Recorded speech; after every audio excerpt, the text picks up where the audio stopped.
रात के अंधेरे में शांति पसरी थी। आसमान में बादल घने थे और चारों ओर फैली खामोशी भयावह लग रही थी। विक्रम एक युवा और निडर लड़का अपने दोस्तों के साथ शहर के बाहर स्थित पुराने शमशान घाट के पास खड़ा था। वह शमशान घाट सदियों पुराना था, जहां गांव के लोग जाने से कतराते थे। उस शमशान के बारे में कई भयानक कहानियाँ थी। यह कहा जाता था कि वहाँ आत्माओं का डेरा है और जो भी वहाँ रात गुजारता है कभी वापस नहीं आता। विक्रम के दोस्तों ने उसे चुनौती दी कि वह उस शमशान में अकेले जाकर पूरी रात बिता सकता है या नहीं। दोस्तों की हंसी और उपहास से भरी माहौल में विक्रम ने बिना सोचे समझे इस चुनौती को स्वीकार कर लिया। विक्रम को भूत प्रेत की कहानियों में कभी विश्वास ही नहीं रहा और वह अपनी बहादुरी साबित करना चाहता था।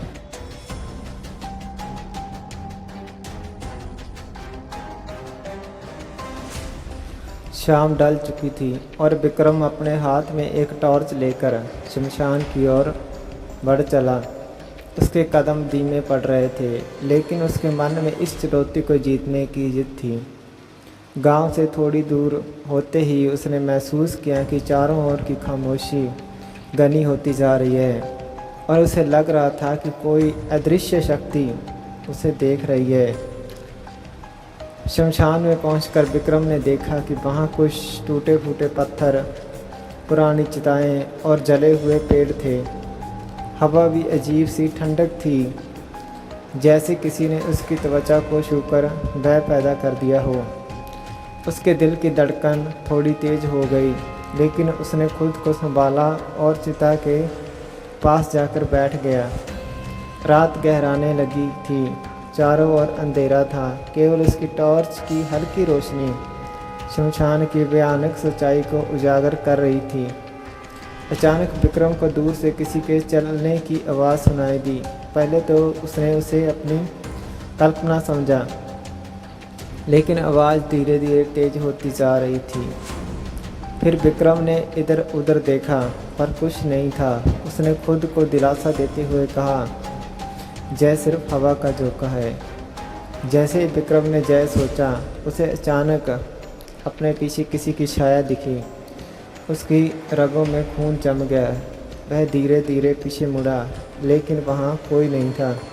एक पल के लिए उसकी सांस थम गई। उसने सोचा कि यह सिर्फ उसका वहम है, लेकिन तभी एक ठंडी हवा का झोंका आया जिसने उसकी रीढ़ की हड्डी को कंपा दिया। रात के मध्य तक विक्रम ने महसूस किया कि शमशान में कुछ तो बहुत गलत हो रहा है। वह अब हर तरफ से आवाज़ें सुन रहा था, किसी के हंसने की, किसी के रोने की। उसकी टॉर्च अचानक बुझ गई और अंधेरे में वह खुद को पूरी तरह से अकेला महसूस करने लगा। अचानक उसके सामने से धुंधली आकृतियाँ दिखाई देने लगी। वे आकृतियाँ धीरे धीरे स्पष्ट होती जा रही थी। वे किसी इंसान के जैसी नहीं दिख रही थी। उनके चेहरे विकृत और भयानक थे।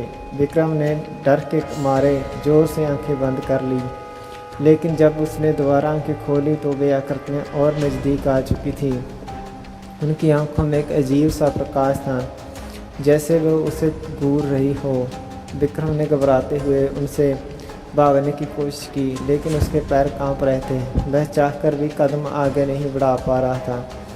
तभी उनमें से एक आत्मा ने धीमी और गहरी आवाज़ में कहा, तुम जहाँ नहीं होना चाहिए। विक्रम कांपते हुए बोला, मुझे जहाँ से जाने दो। लेकिन आत्मा ने उसके चारों ओर घेरा बना लिया। वे एक सुर में हंसने लगी। विक्रम का दिल जोर से धड़कने लगा। वह समझ गया था कि यह कोई साधारण घटना नहीं थी। वह सचमुच आत्माओं से घिरा हुआ था। आत्माओं के घेरे में विक्रम पूरी तरह से घबरा चुका था। उसने आंखें बंद कर ली और मन ही मन भगवान का नाम लेने लगा। तभी एक रहस्यमयी और गंभीर आवाज़ ने उन्हें चौंका दिया, जहाँ से कोई आसानी से नहीं जाता। विक्रम ने डरते हुए अपनी आंखें खोली और देखा कि एक अजीब सा प्रकाश चारों ओर फैल रहा था और उस प्रकाश में से एक बूढ़ा आदमी प्रकट हुआ। उसकी आंखों में अजीब सी शांति थी।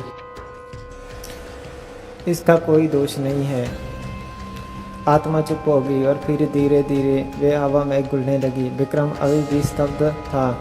उसकी समझ में कुछ भी नहीं आ रहा था। बूढ़ा आदमी उसके पास आया और धीमी आवाज में बोला, यह शमशान सिर्फ एक जगह नहीं है, यह उन आत्माओं का घर है जो जहाँ कभी न्याय नहीं पा सकी। उन्हें हर रात इसी जगह वापस आना पड़ता है जब तक कि उन्हें मुक्ति नहीं मिल जाती। विक्रम ने कांपते हुए कहा, आप कौन है? बूढ़ा आदमी हल्की मुस्कान के साथ बोला, मैं भी उन्हीं में से एक हूँ। मुझे भी जहाँ न्याय की तलाश थी, लेकिन मैं किसी को नुकसान नहीं पहुँचाता। तुम जहाँ किसी चुनौती के लिए आए थे, लेकिन यह जगह खेल नहीं है, यह आत्माओं का ठिकाना है। बूढ़े आदमी ने विक्रम को ध्यान से देखा और कहा, तुम्हारी आत्मा साफ है। तुमने केवल बहादुरी दिखाने की कोशिश की, लेकिन अब समय आ गया है कि तुम जहाँ से सुरक्षित लौट जाओ। जय कहते हुए बूढ़ा आदमी कुछ मंत्र बुदबुदाने लगा। विक्रम ने देखा कि शमशान में एक चमत्कारी बदलाव हो रहा है। वह ठंडी और डरावनी हवा अचानक से गर्म और सुखद हो गई। आसपास की आत्माएं जो पहले डरावनी और विकृत लग रही थी, अब धीरे धीरे शांत और प्रकाशमान हो रही थी।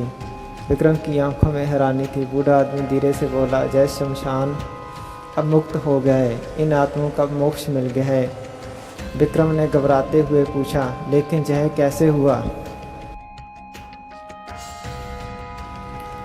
बूढ़ा आदमी मुस्कुराया और कहा, तुम्हारे दिल की सच्चाई और तुम्हारी प्रार्थना ने हमें मुक्ति दी है।